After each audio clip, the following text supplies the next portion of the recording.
Good morning. તો આજે આપણે સ્ટાર્ટ કરીએ FOSD નું, જે આપણે પ્રીવિયસ લેક્ચરમાં સ્ટડી કર્યું હતું પ્લસ આજનો જે ટોપિક છે, બરાબર. હવે in previous lecture we study about what is software and explain the characteristic of software. Clear? તો આ વસ્તુ આપણે સ્ટડી કરી હતી. Then after we study about characteristics of well engineered software. બરાબર, એટલે કે just a minute student.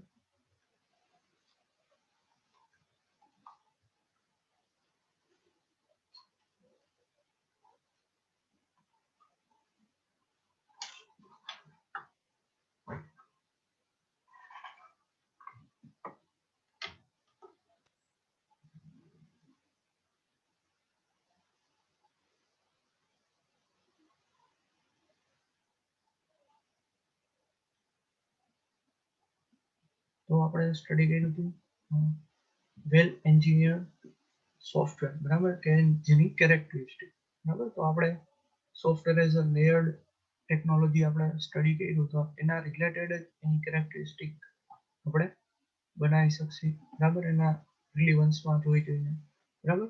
એ સિવાય સોફ્ટવેર શું છે, બરાબર, તો એ આપણે સ્ટડી કર્યું હતું કે સોફ્ટવેર એક પ્રોગ્રામ પ્લસ પ્રોસિજર પ્લસ કંઈક ડોક્યુમેન્ટેશન છે, બરાબર, કે જેને આપણે એઝ અ સોફ્ટવેર આપણે નામ આપશું. હવે ડોક્યુમેન્ટમાં એ બધાને ખ્યાલ જ હતો કે આપણે જે કંઈ યુઝર જેટલી ફંક્શનાલિટીઝ કીધી હોય, બરાબર, જે લિસ્ટ આપણે ડોક્યુમેન્ટમાં કરવાનું થશે, પ્લસ પ્રોટોટાઇપ છે સોફ્ટવેરનો, બરાબર, એ છે કંઈક ડિઝાઇન હોય, બરાબર. તો એ બધી વસ્તુ ડોક્યુમેન્ટેશનમાં ઇન્ક્લુડ હશે, બરાબર, કે તમારું મેન્ટેનન્સ કેટલો ટાઈમ સપોર્ટ રહેશે, ક્લિયર. બધી જે ટર્મ્સ એન્ડ કન્ડિશન્સ છે એ બધી વસ્તુ કેમ આવી જાય, ડોક્યુમેન્ટ્સ, ક્લિયર. પછી then after we study about programs and the procedures, બરાબર. પ્રોગ્રામ એટલે કે જે આપણે વાત થઈ હતી કે એક આપણો કોડ, બરાબર, સોર્સ કોડ જેને કહીએ આપણે, એઝ અ ડેવલપરની લેંગ્વેજમાં શું કહેવાય, સોર્સ કોડ, બરાબર. તો સોર્સ કોડ જે છે એ શું હશે, તો કે જે યુઝરને એકચ્યુઅલમાં કંઈ કામ પડશે નહીં, બટ જે સોફ્ટવેર છે એનું એઝ અ બેકએન્ડ તરીકે એ પ્રોગ્રામ વર્ક કરતો હશે, બરાબર. હવે એ પ્રોગ્રામ યુઝર થી આપણે શું કરશે, એબ્સ્ટ્રેક્ટ કરશે, બરાબર. એબ્સ્ટ્રેક્ટ એટલે કે એને યુઝરને કંઈ રિક્વાયરમેન્ટ ના હોય, પ્રોગ્રામ યુઝરને ખાલી કેની રિક્વાયરમેન્ટ હોય કે ફંક્શનાલિટીઝ વર્ક કરવી, બરાબર. તો ફંક્શનાલિટીઝનું કોડિંગ આપણે જે કર્યું છે એનાથી યુઝરને કંઈ મતલબ છે નહીં, બરાબર. તો ફંક્શનાલિટીઝ વર્ક કરે એના માટે જે આપણો કોડ છે, કોડ આપણે લખીએ, ફંક્શન છે, ક્લાસ છે, તો ઘણું બધું વસ્તુ આપણે બિલ્ડ કરી શકીએ છીએ, બરાબર, ડેવલપર. તો એ આખું પ્રોગ્રામમાં આવશે. પ્રોસિજર એટલે કે જે કાંઈ પ્રોસેસ થાય છે, બરાબર, જે તમે ફેસિલિટીઝ જે તમે આપો છો યુઝરને, જે ફંક્શનાલિટીઝ એકચ્યુઅલમાં વર્ક થતી હોય એને યુઝરને એઝ અ યુઝર નોટ કરી શકે, યુઝરને ખબર પડે કે ના આ ફંક્શનાલિટી વર્કિંગ છે, તો ઇટ્સ કોલ્ડ અ પ્રોસિજર, બરાબર. તો એ બધી વસ્તુ થઈ અને સોફ્ટવેર બને, વાત થઈ. પછી કેરેક્ટરિસ્ટિકમાં આપણે ફર્સ્ટ ટુ કેરેક્ટરિસ્ટિક આપણે સ્ટડી કરી હતી, કઈ ઓકે. પેલા તો સોફ્ટવેર છે એ મેન્યુફેક્ચર નથી થતો, એ શું થાય છે, એન્જિનિયર થાય છે, બરાબર. એટલે કે જે હાર્ડવેર પ્રોડક્ટ જે છે એ મેન્યુફેક્ચર આપણે એઝ અ કારખાના હોય મોટા અથવા તો ફેક્ટરી હોય ત્યાં આપણે મેન્યુફેક્ચર કરીએ, but software it's not manufactured, બરાબર, ઇટ ઇઝ એન્જિનિયર્ડ, બરાબર. એ ખાસ એક પોઈન્ટ યાદ રાખવાનું. હવે એન્જિનિયર્ડ નો મતલબ શું થાય કે આપણે જે રીતે લોજિકલી વસ્તુ જે આપણે બિલ્ડ કરવી છે, બરાબર, તો એકચ્યુઅલમાં એની કઈ ફિઝિકલ ડિઝાઇન કે એવું કઈ હશે નહીં, તો આપણે એ બધી વસ્તુ લોજિકલી ડેટાબેઝની ડિઝાઇન પ્રિપેર કરવી પડે, પછી બીજા ડાયાગ્રામ્સ પ્રિપેર કરવા પડે, પછી તો કે એની અંદર ફંક્શનાલિટીઝ જે છે, બરાબર, એડ, અપડેટ, ડિલીટ, ઇન્સર્ટ, બધા ઓપરેશન્સ છે, એ બધી વસ્તુ આપણે એઝ અ ક્વેરીઝ પરફોર્મ કરીને, આપણે ક્વેરીઝ ફાઇલ કરીને બધી પરફોર્મ કરાવવી પડશે. તો એ બધી વસ્તુ લોજિકલ થઈ ગઈ, બરાબર. તો ઇટ્સ નોટ અ ફિઝિકલ, એટલે જે લોજિકલ હશે તો એને આપણે શું કરશે, એન્જિનિયર, બરાબર. તો ફિઝિકલ હશે એને આપણે મેન્યુફેક્ચર કરીએ, ક્લિયર. એ આપણે જોયું હતું, બરાબર. પછી software does not wear out, આપણે જે બીજો પોઈન્ટ જોયો હતો, બરાબર, કે સોફ્ટવેરની ક્યારેય લાઈફ પૂરી થતી નથી. શું કામ? કારણ કે સોફ્ટવેરનો જે કોડ છે એકનો એક કોડ તમે 100 વર્ષ પછી અથવા તો 10 વર્ષ પછી, હજારો વર્ષો પછી તમે યુઝ કરો તો પણ એ કોડની લાઈફ કઈ એક્સપાયર નહીં થાય, બરાબર? કોડ એક્ઝિક્યુટ થવાનો છે, બરાબર? હવે હાર્ડવેર હશે તો હાર્ડવેરને ટાઈમ અને બાકીની જે ઇફેક્ટ છે, બરાબર, ટાઈમ અને એન્વાયરમેન્ટ, બરાબર, ટેમ્પરેચર છે, પછી ડસ્ટ છે, વાઇબ્રેશન છે, બરાબર, તો ઘણી બધી ઇફેક્ટ જે છે એ ફિઝિકલ, હાર્ડવેર તો ફિઝિકલ હોય તો ફિઝિકલ કમ્પોનન્ટ ગમે એ હશે એને બધી ઇફેક્ટ લાગશે અને એ ટાઈમ જતા થોડુંક એનું જે પરફોર્મન્સ છે એ ડાઉન થતું જશે. ક્લિયર? તો એ રીતનું સોફ્ટવેરમાં નહીં થાય, બરાબર? તમે 10 વર્ષ પછી કોડ એક્ઝિક્યુટ કરો તો પણ એ જ વસ્તુ તમને આઉટપુટમાં આપશે. ક્લિયર? એ આપણે જોયું હતું. પછી એક ગ્રાફ જોયો હતો આપણે, બરાબર, કે ટાઈમ વર્સિસ ફેલિયર રેટનો ગ્રાફ હતો. તો શરૂઆતમાં જ્યારે હાર્ડવેર બિલ્ડ થતો હોય, બરાબર, તો બોર્ન ફેઝ હોય ત્યારે ફેલિયર રેટ વધારે હોય કારણ કે આપણે હજી બનાવી છીએ, બરાબર, તો બનાવ્યા પેલા ઘણા બધા ઇસ્યુઝ આવતા હોય, નાના મોટું થાય, મેઝરમેન્ટ પ્રોબ્લેમ આવતો હોય, બરાબર, સાઇઝમાં ઇસ્યુ હોય, બરાબર. તો બોર્ન ફેઝમાં તમારો ફેલિયર રેટ કેવો હશે? હાઈ હશે.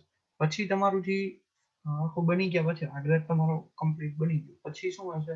યુઝફુલ લાઈફ ફેઝ, બરાબર, એટલે કે જેનો યુઝ કરશે આપણે. હાર્ડવેર બની ગયું છે, બરાબર, પછી એનો યુઝ થશે અમુક ટાઈમ સુધી. તો એ જે જ્યારે એનો યુઝ થતો હશે ત્યારે એનો ફેલિયર રેટ કેવો હોવો જોઈએ? ડાઉન હોવો જોઈએ. તો જો એ ડાઉન ફેઝની અંદર જ તમારું યુઝ થાય છે, બરાબર. Just a minute. તો જો અહીંયા તમે ડાઉન ફેઝ જે છે ત્યાં તમારું ફેલિયર રેટ કેવો છે? રિડ્યુસ થઈ ગયો, બરાબર. પણ અહીંયા જે છે એ ફેલિયર રેટ કેવો છે? હાઈ છે. ક્લિયર? અને જેમ જેમ તમે આગળ જતા જશો, ટાઈમ સ્પેન્ડ થતો જશે, એમ શું થતું જશે? વિયર આઉટ ફેઝ આવતો જશે હાર્ડવેરનો. હાર્ડવેરનો વિયર આઉટ ફેઝ આવે ત્યારે વળી પાછું તમારું જે ફેલિયર રેટ છે એ કેવું થઈ જાય? ઇન્ક્રીઝ થઈ જાય. ક્લિયર? તો જ્યારે યુઝફુલ લાઈફ ફેઝ આવશે, બરાબર, એટલે કે જ્યારે એની આપણો યુઝ કન્ટિન્યુઅસ મોડમાં હશે, જેમ કે આપણું બાઇક કન્સિડર કરો તો 10 યર્સ તમે યુઝફુલ ફેઝમાં કન્સિડર કરશો તો 10 વર્ષ સુધી કન્ટિન્યુ ચાલશે થોડા મેન્ટેનન્સ. બટ આફ્ટર 10 યર્સ થોડુંક પછી આપણે એન્જિન આખું નવું બનાવવું પડે, પછી બાઇકમાં કંઈક ટાયર ને પછી આખી બોડી ચેન્જ કરવી પડે, તો એ બધું વિયર આઉટ ફેઝ થઈ ગયું કારણ કે એ જૂની વસ્તુ જે છે એ કેવી થઈ ગઈ છે? હવે ટાઈમ જેમ વધારે થઈ ગયો એમ તમારી વસ્તુ વિયર આઉટ થતી ગઈ, બરાબર, હાર્ડવેર. તો સેમ વે હવે આપણે જે ફિગર 2 છે, બરાબર, એ સોફ્ટવેર રિલેટેડ છે, બરાબર. સોફ્ટવેર અથવા તો કંઈ પણ કોમ્પ્યુટરની અંદર કંઈ આપણે પ્રોગ્રામથી આપણે વસ્તુ બનાવી, વેબસાઇટ છે, સોફ્ટવેર છે, કંઈ પણ વસ્તુ, તો એના રિલેટેડ આખું ફિગર 2 છે, બરાબર. તો એ ફિગર 2 માં ફેલિયર રેટ જે છે, બરાબર, અને ટાઈમ છે. તો જ્યારે સ્ટાર્ટિંગ થશે ત્યારે આપણો ફેલિયર રેટ હંમેશા કેવો રહેશે? હાઈ જ રહેશે, બરાબર. બટ જ્યારે અમુક ટાઈમ જશે, અહીંથી આપણે એનો પીક પોઈન્ટ આપણે એક જેમ કે આપણે ક્લાયન્ટને આપણે હેન્ડઓવર કર્યો સોફ્ટવેર બની ગયા પછી બેયના બોર્ન ફેઝમાં કેવું હશે? બેયના બોર્ન ફેઝમાં કેવું હશે? તો કે ફેલિયર રેટ હાઈ જ જોવા મળશે, બરાબર, બેયના બોર્ન ફેઝ. બટ જ્યારે આપણે હવે જો અહીંથી યુઝફુલ લાઈફ ફેઝ છે ને ત્યાંથી આપણે અહીંથી ચેન્જીસ જોવા મળશે. શું કામ? કારણ કે અહીંથી એનો useful life phase complete start થશે અહીંથી, બરાબર, હિયર, ફ્રોમ હિયર, બરાબર. તો અહીંથી શું થશે? તો કે જ્યારે આપણે સોફ્ટવેર આપણે યુઝરને અલોકેટ કરશે ત્યારે યુઝરને વર્ક કરતા જશે સોફ્ટવેરમાં, પછી એને ખ્યાલ આવે કે આ ટાઈપની બગ છે અથવા તો આ ટાઈપના ચેન્જીસ કરવાના છે. તો વળી પાછા એ ચેન્જીસ જ્યારે ડેવલપર્સને આપશે ત્યારે એનો જે ફેલિયર રેટ છે પાછો વધી જશે, બરાબર. પાછું ડેવલપર કમ્પ્લીટ કરીને આપશે યુઝરને પાછું યુઝ કરો તો ત્યારે થોડાક ટાઈમ પૂરતો પાછો ફેલિયર રેટ ડાઉન થઈ જશે. પછી બીજા કાંઈ ફીચરમાં ઇસ્યુ આવ્યો તો વળી પાછું ક્લાયન્ટ કસ્ટમર જે ડેવલપર છે એને આપશે તો વળી પાછું ફેલિયર રેટ હાઈ વહી જશે, બરાબર, કારણ કે બગ ફિક્સ થશે નહીં બધી વસ્તુ. પછી પાછો યુઝરને આપણે હેન્ડઓવર કરશે બધી બગ ફિક્સ કરીને તો પાછો જે ફેઝ છે ફેલિયર રેટ ડાઉન વહી જશે. ક્લિયર? તો આ રીતે તમારું કન્ટિન્યુઅસલી સોફ્ટવેરની લાઈફ ચાલતી રહેશે. હાઈમાંથી પાછું ફેલિયર રેટ લો થશે. ક્લિયર? એ રીતે કન્ટિન્યુઅસલી આ રીતની થઈ રહી છે. એવું નહીં થાય કે એકારે વિયર આઉટ ફેઝ હાર્ડવેર પ્રોડક્ટની જેમ સીધો હાઈ હોય ગયો એટલે આપણે પ્રોડક્ટ ડાયરેક્ટ થ્રો આઉટ કરી દેવાની એટલે કે ફેંકી દેવી પડે, બરાબર? એ રીતનું નહીં થાય. સોફ્ટવેરમાં થોડું થોડું મેન્ટેન થતું જશે અને તમારું જે ફેલિયર રેટ છે એ થોડું થોડું ડિક્રીઝ થતું જશે. પછી અમુક ટાઈમ પછી એવું આવશે કે તમારું જે બધી વર્ક ફિક્સ થઈ ગઈ, બધા ફીચર્સ ઇન્ક્લુડ થઈ ગયા, પછી તમારો સોફ્ટવેર સ્મૂથલી ચાલશે, બરાબર? આજે જેમ જેમ આ ફેલિયર રેટનો ગ્રાફ છે એ નાનો નાનો થતો જાય છે, ધીમે ધીમે અહીંથી નાનો, અહીંથી એનાથી નાનો, અહીંથી એનાથી નાનો, એ રીતે સ્મોલ ફેલિયર રેટ આવી જશે અને છેલ્લે આ ગ્રાફ આમ કન્ટિન્યુ થઈ જશે. ક્લિયર? સેમ. તો આ રીતે તમારું જે સોફ્ટવેર અને હાર્ડવેર નું જે ફેલિયર વર્સિસ ટાઈમ નો જે ગ્રાફ છે, બરાબર? ફેલિયર રેટ અને ટાઈમ નો ગ્રાફ, બરાબર? તો આ રીતનો બનશે. તમારે એકવાર જોઈ લેજો, બરાબર? ઈઝી છે, એમાં કઈ એટલું બધું ડિફિકલ્ટ છે નહીં ક્લિયર કરવું. ફિગરમાં એક ખાસ જે નોટેશન લખ્યા છે, બરાબર? જે નામ નિર્દેશન કર્યા હોય એ ખાસ ભૂલવાના નહીં લખવા, બરાબર? એટલે એમાં માર્ક્સ કટ નો થાય.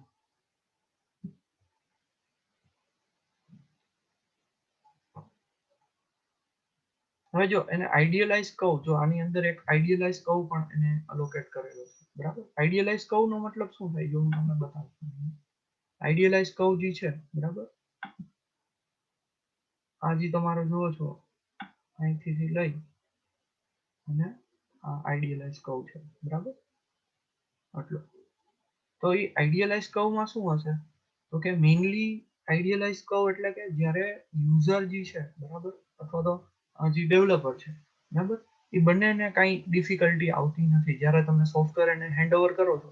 એટલે બોર્ન ફેઝમાં તો હાઈ ફેલિયર રેટ જોવા જ મળે છે, બરાબર?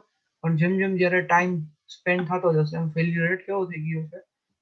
કોન્સ્ટન્ટ થઈ ગયો છે અથવા તો ડિક્રીઝ થઈ ગયો છે. એઝ અ કોન્સ્ટન્ટ બસ આટલો જ ફેલિયર રેટ આવે છે કન્ટિન્યુઅસલી, બરાબર? તો ઈ એઝ અ આઈડિયલી છે. આઈડિયલી એટલે કે અમુક કેસમાં એવું બની શકે પણ અમુક કેસમાં એવું ના પણ થાય, બરાબર? તો જે અમુક કેસમાં એવું બની શકે એનો મતલબ કે જ્યારે તમારી જે સોફ્ટવેર ડેવલપર જે છે એ ફૂલ એક્સપિરિયન્સ હોય અને એને કઈ બગ આવતી જ ન હોય, બરાબર? અથવા તો જેને યુઝરને પણ કઈ ઇન ફ્યુચર કઈ સોફ્ટવેરમાં રિક્વાયરમેન્ટ પણ ના હોય, બરાબર? તો એ તમને પાછું સોફ્ટવેર બગ ફિક્સ કરવા અથવા તો નવી ફંક્શનાલિટી એડ કરવા આપશે. જો આપે જ નહીં તો આ ફેઝ આખો જે છે એ રિમૂવ થઈ જશે. આ બધા ફેઝિસ રિમૂવ થઈ જશે તો ખાલી ગ્રાફ કેટલો વધશે? આ ટાઈપ, બરાબર? તો એ જ આઈડિયલ ફેઝમાં આપેલો છે. પણ આઈડિયલ ફેઝ વાળો જે ગ્રાફ છે એ બહુ રેર કેસમાં જ પોસિબલ થાય, બાકી પોસિબલ થતો નથી.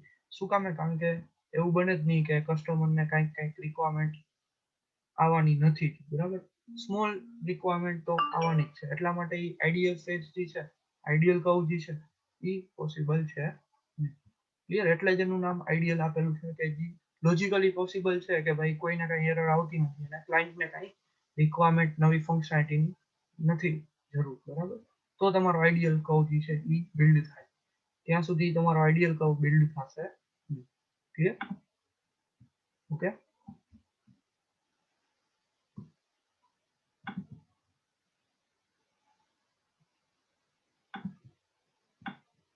Then after we study about the next phase or the next characteristic of the well engineered software. ત્રીજી characteristic કઈ છે તો કે software gives a component based construction, બરાબર?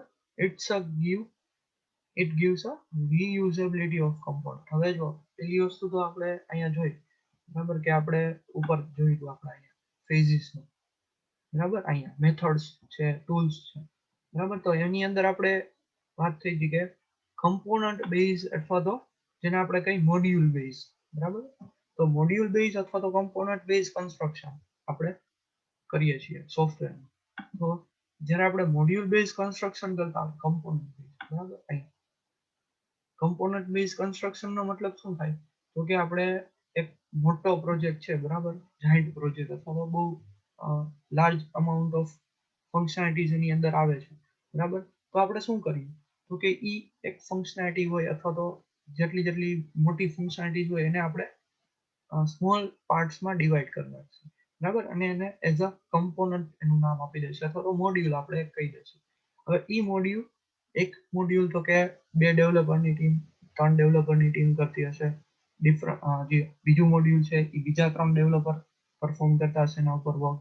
બરાબર, તો ડિફરન્ટ કમ્પોનન્ટ આપણે અથવા તો ડિફરન્ટ મોડ્યુલ આપણે એઝ અ ટીમ મેમ્બર્સમાં ડિવાઈડ કરી દઈશું. બરાબર, એટલે તમારું જે મોટો પ્રોજેક્ટ છે અથવા તો જે મોટી ફંક્શનાલિટીઝ છે એ શું થશે, પેરેલલ એની અંદર વર્ક બિલ્ડ થશે. બરાબર, એટલે પેરેલલ થાય એટલે શું તમારો ફાયદો છે કે તમારું જે ટાઈમ આપ્યો છે એના કરતા ઘણા બધા ઓછા ટાઈમની અંદર આપણે જે આઉટપુટ છે એ આપણને મળી શકે. ક્લિયર? તો કમ્પોનન્ટ બેઝ કન્સ્ટ્રક્શન એના માટે, તો હવે જો સોફ્ટવેરમાં જ એ પોસિબલ થાય, હાર્ડવેરમાં એ પોસિબલ થશે નહીં. શું કામ? કારણ કે હાર્ડવેરમાં તો શું હોય, તમે આજે જોયું હોય કે કાર મેન્યુફેક્ચરિંગ થતી તો શું હોય, પહેલા એની બોડી બને, બોડી બન્યા પછી એની અંદર કલર થશે, કલર થઈ ગયા પછી આગળ નેક્સ્ટ ફેઝમાં જાય. બરાબર, તો નેક્સ્ટ ફેઝમાં એની સીટ ને એ બધું લાગશે. પછી આગળ જશે તો એની અંદર બધું ઇલેક્ટ્રિક વાયરિંગ થશે. પછી એથી આગળ જશે તો different kind of operations perform થશે અને એટ લાસ્ટ છેલ્લે તમારી કાર કમ્પ્લીટ થઈને બહાર આવશે. તો આખો યુનિટ હોય, બરાબર, મેન્યુફેક્ચરિંગ યુનિટ જ કે જે આ રીતે વર્ક કરતું હશે.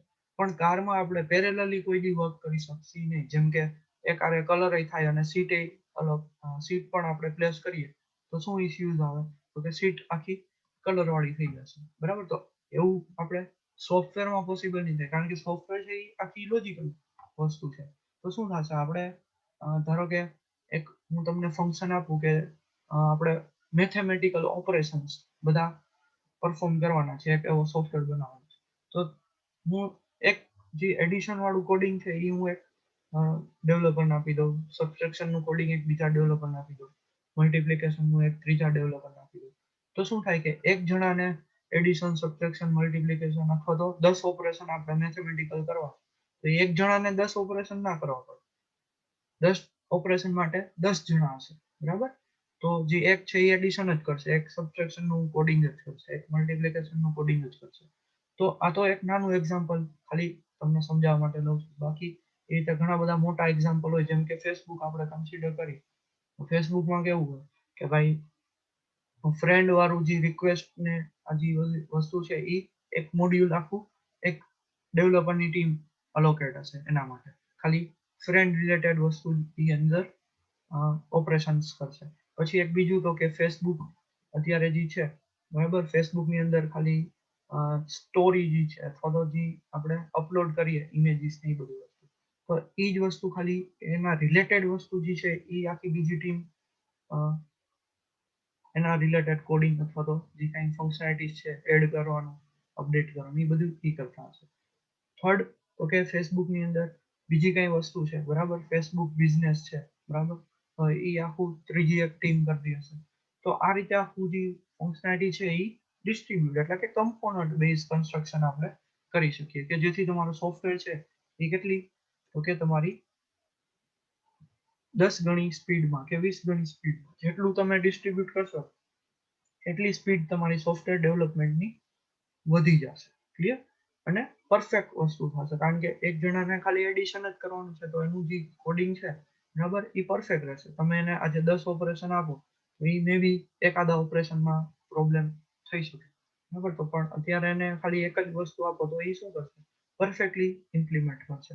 બરાબર, તો બધા જણા જે છે, બરાબર, કમ્પોનન્ટ બેઝ કોડિંગ થશે તો પરફેક્ટલી વર્ક થશે. અને એ કેમાં પોસિબલ છે, ઓનલી સોફ્ટવેર. બરાબર, હાર્ડવેરમાં એવું પોસિબલ થશે નહીં. બરાબર, ક્લિયર બધાને? તો આટલી વસ્તુ હતી આપણે જોવાની. એક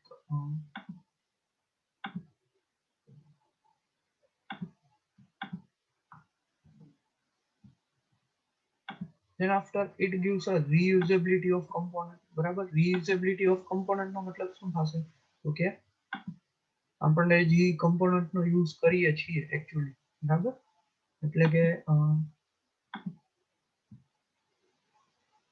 જેમ કે એડિશન માટે એક ફંક્શન આપણે ક્રિએટ કર્યું છે, મલ્ટિપ્લિકેશન માટે એક ફંક્શન ક્રિએટ કર્યું છે, બરાબર. તો હવે જ્યારે આપણે આગળ આપણે પ્રોજેક્ટમાં મૂવ થશે, બરાબર, એમ ક્યારેક એવી વસ્તુની રિક્વાયરમેન્ટ પડી કે ડાયરેક્ટ મલ્ટિપ્લિકેશનની અહીંયા જરૂર છે, બરાબર? તો મલ્ટિપ્લિકેશનનું જે આપણે ફંક્શન બનાવ્યું છે એ ડાયરેક્ટ આપણે એને કોલ કરી દઈશું. એનો મતલબ કે આપણે એને શું કરશી? રીયુઝ કરશી, બરાબર? ખાલી આપણે એક જ વાર ક્રિએટ કરેલું હશે, ડેવલપરે જે મલ્ટિપ્લિકેશનનું મોડ્યુલ બનાવતો હતો એને એક જ વાર ડેવલપ કરેલું છે, પણ આપણે ડાયરેક્ટ એનો શું યુઝ ડાયરેક્ટલી આપણે એને ફંક્શનને કોલ કરશું. એનો મતલબ કે રીયુઝ કરશી, બરાબર? એ કમ્પોનન્ટને. તો હવે એ કમ્પોનન્ટ ડાયરેક્ટલી સ્પીડમાં તમે એનો યુઝ કરી શકો, બરાબર? એ જ રીતે એડિશનની જરૂર પડશે તો એડિશન વાળું ફંક્શન કોલ કરી દઈશું. તો બનાવવું તો આપણે એક જ વાર પડશે, પણ એનો જે યુઝ છે એ આપણે 1000 ટાઈમ 1,00,000 ટાઈમ જેટલી આપણે રિક્વાયરમેન્ટ એટલી વાર આપણે યુઝ કરી શકીએ. ક્લિયર? તો રીયુઝેબિલિટી ઓફ કમ્પોનન્ટ, બરાબર? કે એ પણ કેમાં પોસિબલ છે? ઓનલી સોફ્ટવેરમાં. હાર્ડવેરમાં એ પોસિબલ છે પણ અમુક કેસની અંદર, બરાબર? બધી વખતે આપણે હાર્ડવેરની આપણે એઝ્યુમ કરી તો હાર્ડવેરની અમુક પોસિબિલિટી, જેમ કે એક ડાઈ છે, બરાબર? હવે કોઈ પણ વસ્તુની ડાઈ હોય, ડાઈ એટલે કે એની અંદર પરફેક્ટલી એ વસ્તુ બનશે, બરાબર? હાર્ડવેર. તો ડાઈ વાળી જે વસ્તુ છે એમાં ડાઈ જે છે એ એક રીયુઝેબિલિટી વાળો કોન્સેપ્ટ તમે વિચારો તો એ લાગે, બરાબર? બટ બાકી કાંઈ તમારે એની અંદર કોન્સેપ્ટ લાગશે નહીં. પણ જ્યારે સોફ્ટવેરમાં છે તો તમારે જેટલી વસ્તુ તમારે રીયુઝ કરવી છે એટલી વસ્તુ તમે એઝ અ ઓઓપી ના કોન્સેપ્ટથી આપણે ક્લાસ અને ફંક્શન્સ બનાવીને કરી શકીએ. ક્લિયર? તો component should be designed and implemented so that reuse in many different programs. બરાબર છે? અહીંયા પહેલો જ પોઈન્ટ લખ્યું છે કે component should be designed and implemented so that reuse in many different programs. બરાબર? કે આપણે જે જુદા જુદા ઘણા બધા પ્રોગ્રામ હશે એ બધાની અંદર આપણે એનો રીયુઝ કરી શકીએ. એટલે કે આપણે કમ્પોનન્ટ બેઝ કોડિંગ કરવું પડશે, બરાબર? ગ્રાફિકલ યુઝર ઇન્ટરફેસ, એનો મતલબ કે GUI are built using the reusable component. હવે જો reusable component નો મતલબ શું થાય કે આપણે જે .NET ફ્રેમવર્ક જે છે આપણું, બરાબર? અથવા તો જે વિઝ્યુઅલ સ્ટુડિયો આપણે જેમાં આપણે VB.NET સ્ટડી કરશે, બરાબર? તો એની અંદર પણ જે કમ્પોનન્ટ બિલ્ડ કરેલા છે કે જેથી આપણે ખાલી ડ્રેગ એન્ડ ડ્રોપ કરશે એટલે ઓટોમેટિકલી એની ટેક્સ્ટ બોક્સ આવી જશે, પછી બટન આવી જશે. તો એ GUI નું જે કમ્પોનન્ટ છે એ કેવા થઈ ગયા? રીયુઝેબલ. કારણ કે એકવાર ડેવલપરે કોડિંગ કર્યું તો આપણે ખાલી એનો અહીંથી ખાલી ડ્રેગ એન્ડ ડ્રોપ કરશે એટલે ઓટોમેટિકલી વસ્તુ બિલ્ડ થઈને આવી જશે. તો એ રીયુઝેબલ કમ્પોનન્ટ હતા એટલા માટે આપણે ડિઝાઇન કેવી થઈ ગઈ? ઈઝી થઈ ગઈ, પરફેક્ટ થઈ ગઈ, પ્લસ ટાઈમ આપણે એના માટે ઓછો આપણે આપવો પડે ડિઝાઇન કરવામાં. બરાબર? તો ઘણી બધા એડવાન્ટેજીસ છે કે જેથી તમે જો તમે કમ્પોનન્ટ બેઝ વસ્તુ બધું ક્રિએટ કરશો તો, બરાબર? that enables the creation of graphic window and animated menus. બરાબર? કે જે તમને ગ્રાફિકલ વિન્ડોઝ છે, એનિમેટેડ મેનુ છે, એ બધી વસ્તુ બનાવવા માટે યુઝ થાય, બરાબર? reuse of component from libraries help in reduction of effort. બરાબર? મેઇન વસ્તુ કે રિડક્શન ઓફ એફર્ટ નો મતલબ શું થાય કે આપણે કંઈક મહેનત જે કંઈક આપણે કરતા હોય એ ઘણી બધી ઓછી થઈ જાય, બરાબર? આપણે કંઈક કોડિંગ કરવું પડે બટન લેવા માટે તો એ આખી લાઈન એક કોડિંગ આપણે કરવું પડશે નહીં એવરી ટાઈમ, બરાબર? ખાલી આપણે ડ્રેગ એન્ડ ડ્રોપ આપણે તમે વિચારો કે બહુ મોટો પ્રોજેક્ટ હોય તો એની અંદર અંદાજે 200 થી 300 બટન્સ આવે, પછી 500 થી 700 તમારા ટેક્સ્ટ બોક્સ આવતા હોય, બરાબર? તો એ બધી વસ્તુ તમે ગણવા જાઓ તો તમારે ઘણો બધો એક બટન માટે તમે 1 મિનિટનો ટાઈમ લાગતો હોય કોડિંગ કરવામાં, તો આજે તમારે 200 બટન મુકાય તો 200 મિનિટનો ટાઈમ સ્પેન્ડ થાય. બટ એની બદલે હવે ખાલી 1 સેકન્ડમાં આપણે ડ્રેગ એન્ડ ડ્રોપ કરશું તો ડાયરેક્ટલી તમારું બટન આવી જશે. તો એ ઘણો બધો ટાઈમ, જ્યારે 60 સેકન્ડ અને 1 સેકન્ડ, બરાબર? તો આપણે 59 સેકન્ડ આપણી રિડ્યુસ થશે, બરાબર? ટાઈમ અને એફર્ટ બંને કેવું થઈ જશે? રિડ્યુસ થઈ જશે. ક્લિયર? તો ઘણો બધો એડવાન્ટેજીસ છે જ્યારે તમે કમ્પોનન્ટ બેઝ કન્સ્ટ્રક્શન કરશો, અને એ પણ કેમાં પોસિબલ છે? ઓનલી સોફ્ટવેરની અંદર જ. ક્લિયર? તો જે આ ત્રણેય કેરેક્ટરિસ્ટિક હતી, બરાબર, કે જે આપણે જોઈ, એ ત્રણેય જે વસ્તુ છે એ મોસ્ટલી કેમાં પોસિબલ થશે? એઝ અ સોફ્ટવેરની અંદર જ પોસિબલ થશે. ક્લિયર? પહેલું તો કયું હતું? Software is engineered not manufactured like hardware, બરાબર? બીજું તો કે software does not wear out, એટલે કે એ કોઈ એની લાઈફ એનો ટાઈમ જે છે ટાઈમ પ્રમાણે એની લાઈફ જાતી નથી, બરાબર. પછી ત્રીજું છે ઈ તો કે કમ્પોનન્ટ બેઝ કન્સ્ટ્રક્શન પ્રોવાઈડ કરે અને એ જ કમ્પોનન્ટ નો આપણે રીયુઝ કરશું, એટલે કે રીયુઝેબિલિટી ઓફ કમ્પોનન્ટ. ક્લિયર? ત્રણે પોઈન્ટ જે છે, બરાબર, ત્રણે પોઈન્ટ ખાલી તમને આવડી જશે તો પણ તમે એની અંદર આપણે જે સમજ્યું છે એ તમે ઘણું બધું ઇન ડિટેલ પ્રોવાઈડ કરી શકો. ક્લિયર? પછી છે સોફ્ટવેર નીડ્સ. આપણે આ પણ ક્વેશ્ચન આઈએમપી છે, બરાબર, 3 માર્કમાં પૂછાય ડિફરન્સ. તો ડિફરન્ટ મિથ છે. મિથ એટલે કે કંઈક ખોટી માન્યતાઓ, બરાબર. તો મિથનો મતલબ શું થાય? કંઈક ખોટી માન્યતા હોય સોફ્ટવેર રિલેટેડ કોઈના માઇન્ડમાં, બરાબર. તો કે આપણે 3 ફેઝિસ અથવા તો 3 યુઝર્સ પરસ્પેક્ટિવ આપણે જે મિથ છે એ જોવાની છે. જેમ કે પેલું તો મેનેજમેન્ટ સાઇડથી શું મિથ છે, એટલે કે શું માન્યતા છે ખોટી, અને સાચું શું છે, રિયાલિટી શું છે, અને ખોટી માન્યતા શું છે મેનેજમેન્ટ સાઇડથી, બરાબર. બીજું તો કે આપણે યુઝર પર્સપેક્ટિવ શું મિથ છે અને શું રિયાલિટી છે એ આપણે જોવાનું છે, બરાબર. અને એટ લાસ્ટ ડેવલપર સાઇડથી શું મિથ હોય અને શું રિયાલિટી હોય, બરાબર, એ આપણે જોવાનું. તો પેલી વસ્તુ તો કે જે આપણે મેનેજમેન્ટ સાઇડથી જે મિથ છે એ આપણે જોઈએ.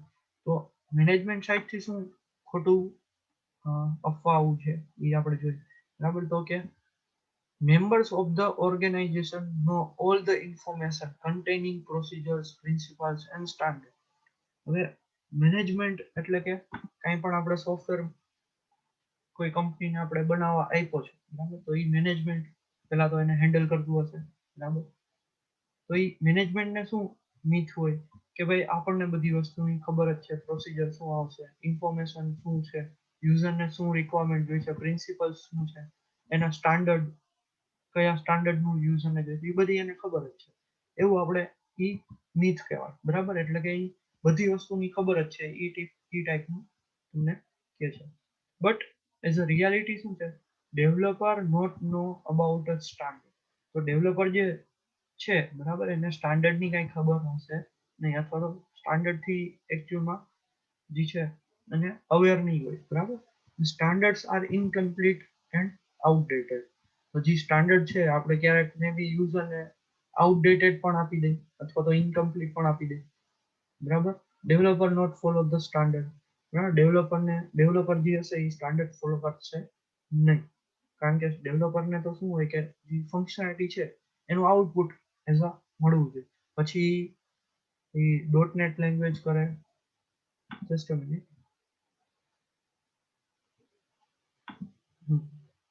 હવે મેનેજમેન્ટ સાઈડ છે, બરાબર. મેનેજમેન્ટ સાઈડ જે મેમ્બર હોય, બરાબર, જેમ કે એક પ્રોજેક્ટ મેનેજર છે, બરાબર, મેઇનલી.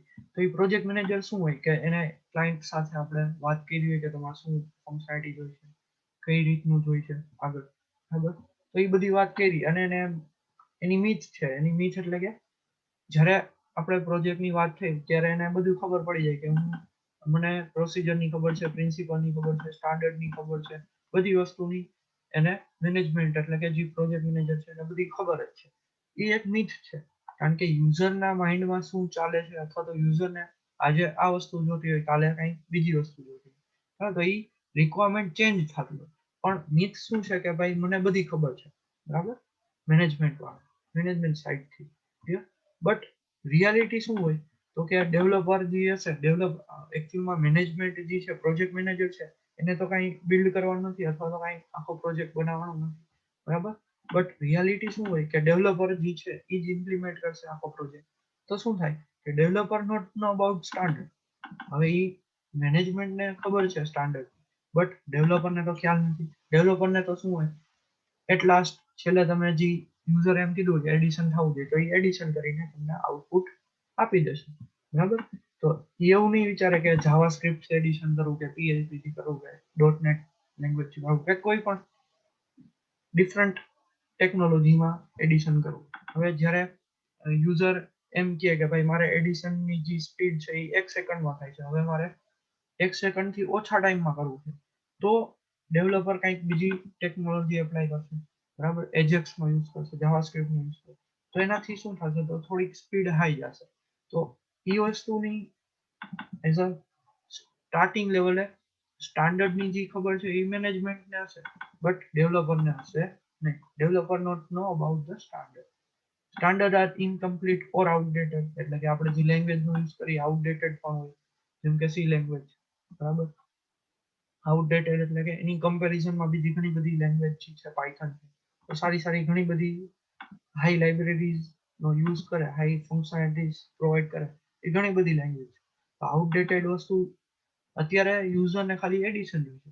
કાલે એમ કે મારે different kind of other mathematical function જોઈ છે, કે હવે એ સી લેંગ્વેજમાં અવેલેબલ નથી, પણ સી લેંગ્વેજમાં એડિશન થતું હતું. આપણે શું કર્યું, સી લેંગ્વેજમાં ઇમ્પ્લિમેન્ટ કરીને આપી દીધું.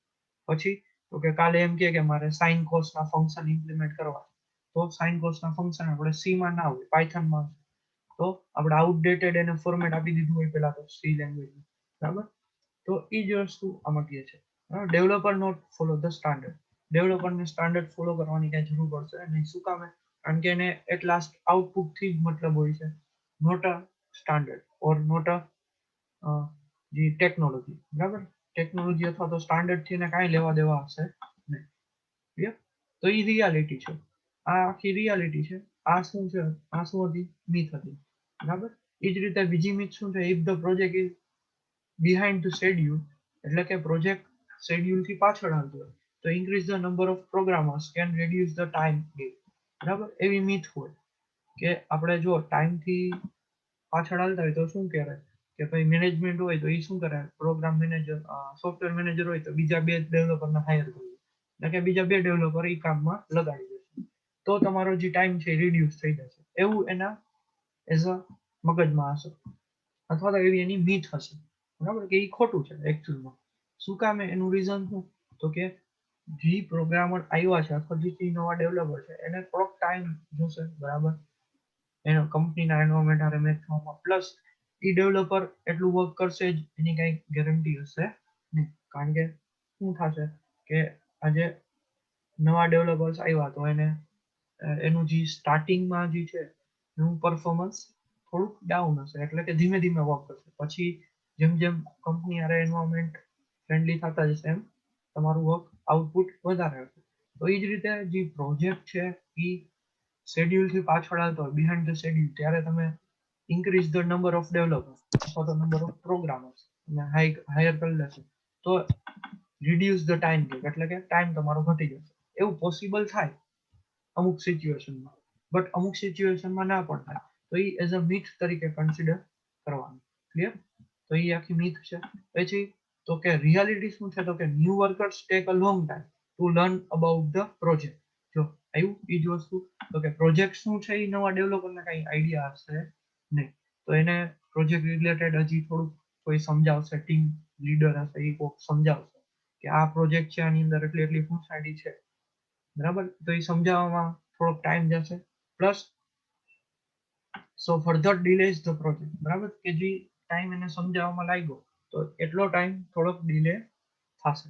શું કામ? કારણ કે જે હજી પ્રોજેક્ટ સમજે પછી ઇમ્પ્લિમેન્ટ કરવાનું સ્ટાર્ટ થશે, અને પછી પણ ધીમે ધીમે ઇમ્પ્લિમેન્ટ સ્ટાર્ટ થાય. ડાયરેક્ટલી એ પ્રોગ્રામર અમુક એવા હશે કે જે હાલો કે ફાસ્ટ ડાયરેક્ટલી ફાસ્ટ બિલ્ડ કરી શકે, પણ અમુક ડેવલપર હશે જે ધીમે ધીમે સ્લોલી સ્ટાર્ટ કરશે અને પછી એની ગ્રીપ આવશે. તો એ વસ્તુ છે એઝ અ પોસિબલ છે કે એક ડેવલપરને 1 દિવસ પણ થાય શીખતા, અને એક ડેવલપરને 10 દિવસ પણ શીખતા થાય સેમ ટાસ્ક. બરાબર, તો એ ડેવલપર ઉપર ડિપેન્ડ છે. તો એ ડિપેન્ડન્સી જે આવી એ રિયાલિટી છે. બરાબર, કે આપણે કહી ના શકીએ કે એકચ્યુઅલમાં ટાઈમ તમારો જે છે ડેવલપર વધી જશે તો રિડ્યુસ થઈ જશે. બરાબર, તો એ મીથ હતી. બરાબર, એટલે જે માન્યતા હતી કે ટાઈમ તમારો રિડ્યુસ થઈ જશે, તમે ડેવલપર એડ કરી દેશો, હાયર કરી લેશો તો, બટ એકચ્યુઅલમાં આ રીતનું કે નવા ડેવલપર છે તો એને થોડોક ટાઈમ જશે પ્રોજેક્ટ વિશે અન્ડરસ્ટેન્ડ કરતા અથવા તો સમજવામાં, અને પછી થોડુંક સ્લોલી તમારું વર્ક સ્ટાર્ટ થાય. ક્લિયર? પછી થર્ડ મિથ શું છે, તો કે if the project is outsource to a third party, એટલે કે આપણે વાત બધાને ખ્યાલ જ હશે કે ફ્રીલાન્સિંગમાં પ્રોજેક્ટ ઘણા બધા આપણે તમારા ગ્રુપ સર્કલમાં લેતા હોય, બરાબર, ફ્રીલાન્સ પ્રોજેક્ટ, તો એ જે પ્રોજેક્ટ છે એ આઉટસોર્સ કહેવાય, એટલે કે થર્ડ પાર્ટીથી પ્રોજેક્ટ આઉટસોર્સ. તો management can relax because third party develop a software.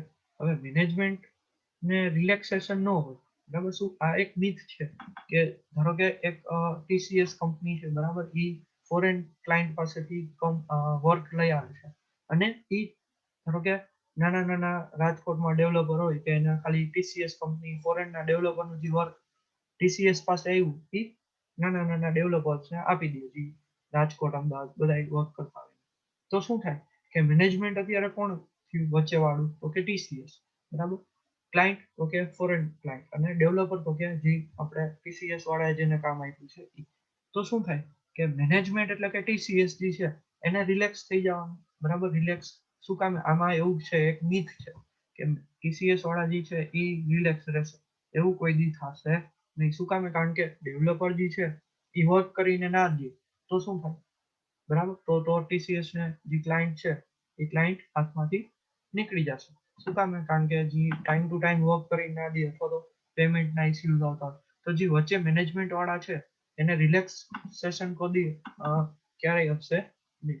શું કામ? કારણ કે ઇનડાયરેક્ટલી ઈ ક્લાયન્ટ આરે કનેક્ટેડ હશે, નોટ અ ડેવલપર, બરાબર. ડેવલપર જે છે એ તો ટીસીએસ આરે જ કનેક્ટ થઈ છે, બરાબર.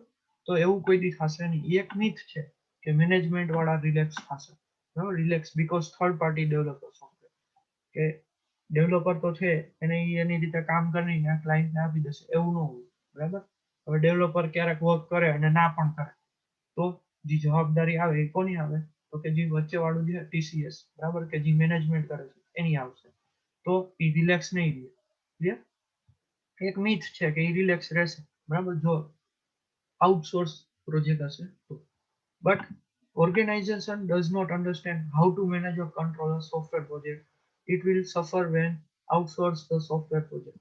હવે જે આમ રિયાલિટી છે એ મેં તમને કીધી એ જ રીતે કે જ્યારે કઈ રીતે એને મેનેજ કરવો એ બધું મેનેજમેન્ટને થોડુંક માઇન્ડમાં ચાલતું જોઈએ, બરાબર. કે પેમેન્ટ કઈ રીતે લેવું, કઈ રીતે ડેવલપર પાસેથી કામ આપણે કઢાવી અને થર્ડ પાર્ટી એટલે કે ક્લાયન્ટને આપવું, બરાબર. તો એ રીતે સફર કરતી જશે, બરાબર, આઉટસોર્સ પ્રોજેક્ટ હશે તો, બરાબર. કે જેથી ટાઈમ ટુ ટાઈમ પ્રોજેક્ટ તમારો કમ્પ્લીટ થાય. તો એની જે જવાબદારી છે, એની જે રિસ્પોન્સિબિલિટી છે એ રિયાલિટીમાં કોને લીધી હશે, તો કે મેનેજમેન્ટ ટીમ. હવે ટીસીએસ વાળાએ કીધું હોય ક્લાયન્ટને કે તમારો પ્રોજેક્ટ 10 દિવસમાં થઈ જશે, પછી ટીસીએસ વાળાએ કોઈ ડેવલપરને આપ્યું અને ડેવલપરે એને 10 દિવસમાં ટીસીએસને કરીને ના આપ્યું, તો શું કરવાનું, તો કે જે મેનેજમેન્ટ છે એ જ ક્લાયન્ટને જે છે ક્લાયન્ટ પાસેથી ટાઈમ એક્સટેન્શન માંગશે કે હવે 10 નહીં પણ 15 દિવસ થશે, બરાબર. તો જે મેનેજમેન્ટ છે એનું જે રિયાલિટીમાં વર્ક છે એ શું હોય, તો કે જે ટાઈમ મેનેજમેન્ટ છે પ્લસ જે મની મેનેજમેન્ટ છે, બંને વસ્તુ જે છે એ કોણ કરતું હશે રિયાલિટીમાં? મેનેજમેન્ટ.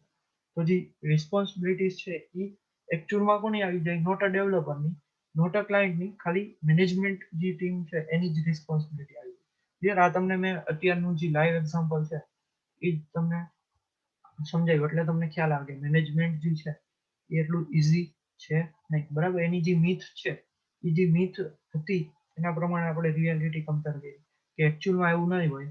જે મિથ છે એ ખોટું છે. મિથ એટલે ઘણા બધા સ્ટુડન્ટને પણ અત્યારે હશે કે આપણે એક પ્રોજેક્ટ અહીંથી લઈ અને ઓને આપી દઈએ એટલે આપણે સીધા કમિશન મળી જાય. બટ એવું ના હોય, બરાબર. તમારે મેનેજમેન્ટ કરવું પડશે. હવે જો મેનેજમેન્ટ ના કરો તો ડાયરેક્ટલી ઈ ક્લાયન્ટ પછી તમારા એક ઈ ક્લાયન્ટ તમને 10-15 પ્રોજેક્ટ આપવાનો હોય ને તમે પહેલા જ પ્રોજેક્ટમાં એ રીતનું તમે પરફોર્મ કરો કે ભાઈ 10 દિવસ કીધા અને પછી 15-20 દિવસે પ્રોજેક્ટ તમે એને આપો, તો શું થાય? એની નેગેટિવ ઇફેક્ટ ક્લાયન્ટ ઉપર, બરાબર. એટલે તમને જે બાકીના પ્રોજેક્ટ છે એ નહીં મળે, બરાબર. એટલે તમે as a at a last તમે શું છો? એઝ અ નુકસાનીમાં છો, બરાબર, લોસમાં છો, બરાબર. તો એ જ રીતે મેનેજમેન્ટના આપણે મિથ અને રિયાલિટી જોઈ, એ જ રીતે હવે યુઝર સાઇડથી મિથ અને રિયાલિટી જોવાનું. યુઝર સાઇડથી શું હોય? brief requirement is enough to start a development. એટલે કે યુઝર શું હોય? આજે યુઝરને કઈ આઈડિયા હોય નહીં કે આપણે કેવો સોફ્ટવેર જોઈએ છે. ઘણીવાર એવું પોસિબલ હોય કે યુઝર શું કે તમે તમારી રીતે ફંક્શનાલિટી સેટ કરી દેવી, તો અમુક ટાઈમ એ બ્રીફ ઇન્ટ્રોડક્શન જ આપે કે મારે આ 5 વસ્તુ જોઈએ છે, બરાબર.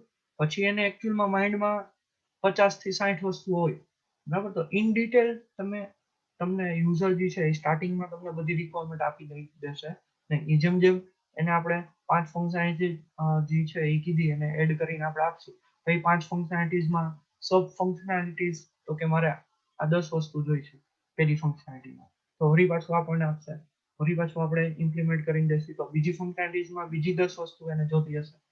તો શરૂઆતમાં જે છે એ બ્રીફ ઇન્ટ્રોડક્શન જ આપશે, એટલે કે brief requirement is enough to start a development, એવું વિચારે યુઝર. યુઝર શું વિચારે કે ભાઈ આને 5 વસ્તુ કહી દે તો એ ડેવલપ કરતો થાય, બરાબર. તો એવું એકચ્યુઅલમાં પોસિબલ થાય નહીં. તો detail requirement can be added at the later stage, એટલે કે જો મેં તમને કીધું કે બાકીની ડિટેલ છે અથવા બાકીની જે રિક્વાયરમેન્ટ છે એ હું તમને પછી અલોકેટ કરીશ, એવું પોસિબલ નહીં થાય. શું કામ? યુઝર સાઇડથી એવું જે મિથ છે, બરાબર, એ એક મિથ રહેશે. કારણ કે શું કામ? કારણ કે જો આપણે ડેવલપર છીએ, આપણે ધારો કે એને યુઝરે તમને બધી ફંક્શનાલિટીઝ લિસ્ટ આઉટ કરી દીધી, તો આપણે જેટલા ડેવલપરની ટીમ છે એ પ્રમાણે આપણે હાયર કરશું, બરાબર. હવે યુઝર એમ કહેશે કે મારા 5 જ વસ્તુ જોઈશે, તો આપણે એકલા અથવા તો 2 થી 3% અથવા તો 3 ડેવલપર જે છે એ 5 રિક્વાયરમેન્ટ ફૂલફિલ કરી રાખતા હોય, બરાબર. તો આપણે ઓકે કરીને આપણે પ્રોજેક્ટમાં આપણે વર્ક સ્ટાર્ટ કરશું. પછી આપણે એને હેન્ડઓવર કરી ત્યારે એમ કહેશે કે હવે મારે એન્ડ્રોઇડ એપ પણ બનાવી છે, હવે મારે iOS એપ પણ બનાવી છે. તો આપણી પાસે એન્ડ્રોઇડ iOS એપ વાળા ડેવલપર જ નહીં, બરાબર. તો આપણે પ્રોજેક્ટ અડધેથી લીવ કરવો પડે અથવા તો નવા ડેવલપર આપણે હાયર કરવા પડે. તો આપણું જે કોસ્ટિંગ પહેલા જે આપ્યું હતું 5,000, 10,000, 15,000, તો હવે કોસ્ટિંગ જે છે એ iOS એપ બને તો સીધું 25-50,000 પહોંચી જાય. તો એ પોસિબલ થાય નહીં. સમજાણું? તો એ જે મિથ હતી યુઝરની કે ભાઈ અત્યારે મારે ખાલી વેબસાઇટ જ બનાવી અથવા તો વેબસાઇટમાં મારે ખાલી આ 10 ફેસિલિટી જોઈ છે, બરાબર. પછી તો કે એ વેબસાઇટ આપણે ડેવલપ કરી, એની અંદર 10 ફેસિલિટી આપણે એડ કરી, 10 ફંક્શનાલિટી. પછી એમ કે ના હવે મારે પેમેન્ટ ગેટવે પણ જોઈ છે, બરાબર. તો આપણે જે કોસ્ટિંગ આપ્યું હોય એમાં થોડું કોસ્ટિંગમાં ઇન્ક્રીમેન્ટ થઈ જાય, બરાબર. હવે રિયાલિટી શું છે તો કે ઇનકમ્પ્લીટ રિક્વાયરમેન્ટ લીડ અ સોફ્ટવેર ફેલિયર, બરાબર. એનો મતલબ કે જે યુઝરે બ્રીફ રિક્વાયરમેન્ટ આપી એટલે કે ઓછી રિક્વાયરમેન્ટ આપી, બરાબર, ઇન ડિટેલ તમને કઈ કીધું નથી, તો જે ઓછી રિક્વાયરમેન્ટ એને લિસ્ટ કરી તો એના લીધે તમારો સોફ્ટવેર ફેલિયરનો ચાન્સ પણ કેવો થઈ જાય? હાઈ થઈ જાય. શું કામ? કારણ કે પછી છઠ્ઠી ફંક્શનાલિટી જે કે અને આપણાથી ઇમ્પ્લિમેન્ટ ના થાય તો શું કરવાનું? તો કે સોફ્ટવેર ફેલિયર, બરાબર. કે આપણે જે છે એ સોફ્ટવેર યુઝરને એ ફંક્શનાલિટી આપી શકશે નહીં, બરાબર. Adding a requirement at a later stage. હવે ધારો કે આપણે છઠ્ઠી ફંક્શનાલિટીઝ આપણાથી ઇમ્પ્લિમેન્ટ પણ થાય છે, બરાબર. રિયાલિટી હોઈ શકે કે ભાઈ થતી પણ હોય ના પણ થાય. જો ના થાય તો સોફ્ટવેર ફેલિયર કન્સિડર કરી લેવાનું, ને જો થતી હોય તો આપણે શું થતું હોય કે રિપીટિંગ ધ ડેવલપમેન્ટ પ્રોસેસ, એટલે કે આપણે જે કમ્પોનન્ટ બેઝ કોડિંગ છે એ ના કર્યું. જેમ કે એમ કે મારે બધા પેજીસમાં કંઈક વસ્તુ જોઈ છે, એક ફૂટર જોઈ છે અથવા તો જે કોમન એરિયા છે એ જોઈ છે, બરાબર, વેબસાઇટ હોય તો. હવે એ કોમન એરિયા જોતો હોય તો એને પહેલા ના કીધું હોય, હવે પછી કીધું હોય તો આપણે શું થાય કે વળી પાછું એની કમ્પોનન્ટ છે આખો આપણે પાછો બિલ્ડ કરવો પડે. જો એને અગાઉ કહી દીધું હોય તો શું કરીએ આપણે? એક કમ્પોનન્ટ એક ડીવ આખો રેડી રાખી, હવે એ ડીવને ડાયરેક્ટલી આપણે શું કરી એક ક્લાસ બનાવી દઈએ, એ ક્લાસ જ અહીંયા કોલ કરી દઈએ. તો સમજાણું કે આપણે જે ક્લાસ નથી બનાવ્યો પેલા, આપણે એને આપણને ખબર છે કે એક જ એની રિક્વાયરમેન્ટ છે એમાં, તો એક રિક્વાયરમેન્ટ હાટું આપણે કમ્પોનન્ટ ના બનાવીએ. હવે એને અગાઉ એમ કહી દીધું હોત કે આપણે હવે આવું જે કમ્પોનન્ટ છે એ 10 પેજીસમાં એડ કરવાનું થશે, તો આપણે શું કરી એ કમ્પોનન્ટને આપણે એઝ અ ડીવ ક્લાસની અંદર આપણે એડ કરી દઈશું, તો શું થઈ જાય કે ઓટોમેટિકલી જ્યારે ક્લાસ કોલ થાય તો ત્યારે એ બધી ફંક્શનાલિટીઝ ઓટોમેટિકલી ત્યાં આવી જશે. તો આપણે 10 વાર કોડિંગ કરવું પડશે નહીં, પણ એને પછી કીધું, બરાબર, ક્લાયન્ટે. અહીંયા આપણે વાત થઈ કે ડિટેલ રિક્વાયરમેન્ટ પછી આપશે, પછી આપે તો શું થાય? આપણે બધી વસ્તુ પાછી પહેલેથી વન બાય વન ઇમ્પ્લિમેન્ટ કરવી પડે. સેમ રિપીટિંગ ટાસ્ક આપણે પાછું કરવું પડશે, તો આપણો ટાઈમ જે છે એ વેસ્ટ જશે, બરાબર. તો એ રિયાલિટી, બરાબર. પછી બીજી સોફ્ટવેર સાઇડથી મિથ કઈ, બીજી ખોટી માન્યતાઓ કઈ છે તો કે software is easy to change because software is flexible. હવે યુઝરને એવું હોય કે સોફ્ટવેર છે, વેબસાઇટ છે, કાંઈ પણ વસ્તુ છે એ કેવું છે ઈઝી છે ચેન્જ કરવું, કારણ કે કોડિંગ જ ચેન્જ કરવાનું, ફિઝિકલ તો કાંઈ છે નહીં, બરાબર. હાર્ડવેર હોય, હવે એમ કે કાર છે, કારમાં એને એક્સેસરીઝ ફિટ કરવી હોય, બરાબર. તો શું હોય કે કંપની વાળા કહેતા હોય કે તમે અત્યારે અથવા તો જ્યારે યુઝરની રિક્વાયરમેન્ટ આવે, ઘણી બધી એવી કાર છે, બરાબર, રોલ્સ રોયની બધી, કે જેમાં તમને યુઝરની રિક્વાયરમેન્ટ પહેલા પૂછી લેશે, પછી તમારી કાર બનશે, બરાબર, મેન્યુફેક્ચર થશે. તો હવે એ કાર બની ગયા પછી તમે એમ કહો કે ના હવે મારે આમાં આ સીટ નહોતી, આ સીટ જોતી હતી, તો શું થાય કે ભાઈ ઈ જે પેલાની જે સીટ નાખી એનો કોસ્ટિંગ તો લાગશે, પ્લસ તમે નવી સીટ નાખો એનું પણ કોસ્ટિંગ લાગશે, એટલે તમારું વધારે કોસ્ટિંગ થાય. પણ યુઝર શું કે સોફ્ટવેરમાં તો શું હોય કે એવું તો કાંઈ હશે નહીં, એટલે સોફ્ટવેર તો ઇઝી ટુ ચેન્જ છે, બરાબર. હાર્ડવેર હોય તો એના કોસ્ટિંગ થાય બધા, પણ યુઝર સોફ્ટવેરમાં શું સમજે કે એનું કંઈ કોસ્ટિંગ ના થતું હોય, અથવા તો એની અંદર ચેન્જીસ ફટાફટ થઈ જાય, ફ્લેક્સિબલ છે, બરાબર. બટ એવું છે નહીં. શું કામ? કારણ કે સોફ્ટવેરમાં એક જગ્યાએ ચેન્જીસ કરો, બરાબર. એક આપણે નોર્મલ આપણે જે પ્રોગ્રામ કરતા હોય, જે આપણે સમજો કે C++ તમારે આવી ગયું છે, તો એની અંદર પ્રોગ્રામ કરતા હોય એમાં કાંઈક નાનો એવો ચેન્જ આવે તો શું થાય? પહેલી વારમાં પ્રોગ્રામ તમારો પરફેક્ટલી વર્ક કરતો હોય, મસ્ત, બરાબર. પછી શું થાય કે ભાઈ હવે આપણે કાંઈક સર એમ કહે કે આ વસ્તુ ચેન્જ કરવાની થાય, બરાબર. તો તમે કંઈક ચેન્જીસ કરો તો પાછી 10 થી 15 એરર આવી ગઈ, બરાબર. તો ઈ જે વસ્તુ છે એ એરર છે, બરાબર. એરરનો મતલબ કે હવે તમારે બગ રિમૂવ કરવાની, પાછો એનો ટાઈમ સ્પેન્ડ થશે, બરાબર. એ બગ રિમૂવ થાય કે ન થાય એની કાંઈ ગેરંટી ન હોય. તો જ્યારે ચેન્જીસ આવે, બરાબર, સોફ્ટવેરમાં, ત્યારે changes the later state require redesigning અથવા તો extra resources, બરાબર. હવે અમુક એમ કહે કે ભાઈ મારે પ્રિન્ટ કરવું છે, એનું કોડિંગ અત્યારે મારે કંઈ જરૂર નથી, પછી એમ કે ના હવે મારે પીડીએફ ની પ્રિન્ટ કાઢવાની છે ઓનલાઈન, બરાબર. તો શું થાય? તો આપણે નવા એક્સ્ટ્રા રિસોર્સિસ જોઈએ, જેમ કે PHP ની અંદર બીજા મોડ્યુલ છે એ તમારે ઇમ્પ્લિમેન્ટ કરવા પડે. તો શું થાય કે તમારે એક્સ્ટ્રા રિસોર્સ જોઈએ, અથવા તો રીડિઝાઇન કરવું પડે. તમારે અમુક પેજ છે તો એમ કે આ અમારે પ્રિન્ટનું બટન જોતું હતું, પછી આપણું પેજમાં એ જગ્યા સ્પેસ જ ના હોય, બરાબર. તો ત્યાં આપણે શું કરવું પડે? બધા કમ્પોનન્ટ થોડા ડિસ્ટન્સ ઘટાડી અને થોડુંક એક પ્રિન્ટ વાળું બટન લઈએ એટલી જગ્યા આપણે કરવી પડે. તો આખું ડિઝાઇન કરવી પડે, રીડિઝાઇન, એટલે કે પાછું આપણે ડિઝાઇનમાં ચેન્જીસ કરવો પડે, બરાબર. તો એ વસ્તુ થાય. તો એવું ના થાય એટલા માટે સોફ્ટવેર કેવું છે, ઇઝી ટુ ચેન્જ છે નહીં, બરાબર. એકચ્યુઅલી ક્યારેક પોસિબલ હોય કે જે નાની ડિઝાઇન હોય, નાના સોફ્ટવેર હોય, ઇઝી ટુ ચેન્જ થઈ જાય અને એમાં એરર ના આવે તો ઇટ્સ ઓકે, બરાબર. પણ અમુક જે લાર્જ પ્રોગ્રામ હોય, પ્રોજેક્ટ હોય, એમાં શું થાય કે તમે નાનો એવો ચેન્જ કરો તો પાછળ 50 જાતની એરર આવી ગઈ, બરાબર. અથવા તો 50 પાછા બીજા નવી ડિઝાઇનિંગ કરવું પડે, અથવા તો નવા રિસોર્સિસ એડ કરવા પડે. બટ એની વસ્તુ જે છે એ કસ્ટમરને ખબર હશે નહીં એઝ અ યુઝર સાઇડથી, બરાબર. પણ જે ડેવલપર છે એને તો ખબર જ છે કે આ નાનો ચેન્જીસ કીધો પણ આપણે થોડુંક પ્રોબ્લેમ આવી જવાનું, આપણે દંડ લાગી જવાનો. તો એ યુઝર સાઇડની જે મિથ છે એ એટલી, આ બે, બરાબર. એ જ રીતે સામેની રિયાલિટી છે, આપણે જે વાત કરી રહ્યા, ક્લિયર? ઓકે, બધાને સમજાઈ ગયું એટલી વસ્તુ? Type yes in chat box જો સમજાઈ ગયું હોય તો, અથવા તો ડાઉટ હોય તો ડાઉટ પૂછી લે. પછી આપણે ડેવલપર મિથમાં મૂવ થાય, ક્લિયર?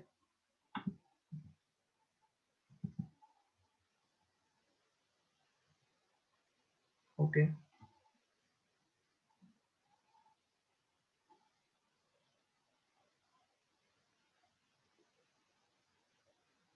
હાલો ક્વિકલી બાકીના બધા હજી 2-3 જણા જ યસ આપ્યું, બધાને સમજાઈ ગયું તો જ આપણે આગળ જાય. ડાઉટ હોય તો ડાઉટ ટાઈપ કરીને પૂછી જુઓ,